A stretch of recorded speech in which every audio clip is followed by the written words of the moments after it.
अस्सलाम वालेकुम दोस्तों, क्या हाल है? ठीक हो? खैरियत? ठीक है, बिल्कुल फिट हो। सारे कट्टे चलदा वसाया खान मौजूद है। वसाया खान गर्मी का हाल है, तक गर्मी लगी है ना?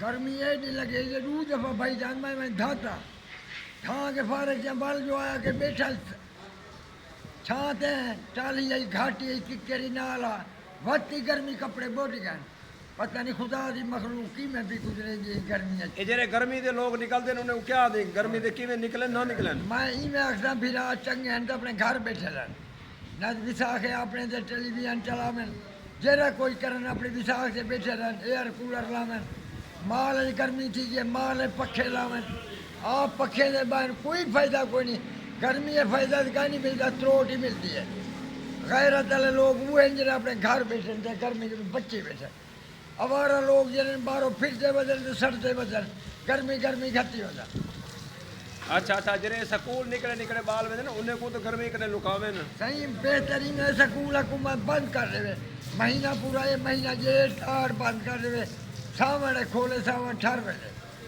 गर्मी ये जेरी इतना गर्मी है, कितना पानी पीना चाहिए गर्मी सही में? पानी का घड़ा पीवे बेटा पूरा घड़ा पानी का एक टाइम पीवे तब तो गर्मी अमर से अच्छा अच्छा, ये जेरी गर्मी है ना हीट वेव शुरू थिया पे इनमें धावना चाहिए नहीं चाहिए? कितने टाइम धावन? सही त्रै दफा धावन त्रै दफा कपड़ा गीला पावन सूखा कपड़ा न पावन ना गर्मी से निकलनी ना बैठे रहन छां दे उत्ते साए तले बैठे रहन अपना साया बैठे रहन या अपनी दिशा के पानी तुलका के जेरे दोस्त गर्मी है मोटरसाइकिल ते निकल पंदे न उन्हें क्या दे मोटरसाइकिल ते जेरे दोस्त निकल पंदे? अदा मैं उन्हें गोट के बिना मैं वो गर्मी का खसा लगा इतने सड़क पे पे होते थे तो हम पूछना ही कहीं नहीं हर कोई पूरा सूरा से कौन कहीं कुछ चाहिए गर्मी इतना रुलसो पे शाम तक सही।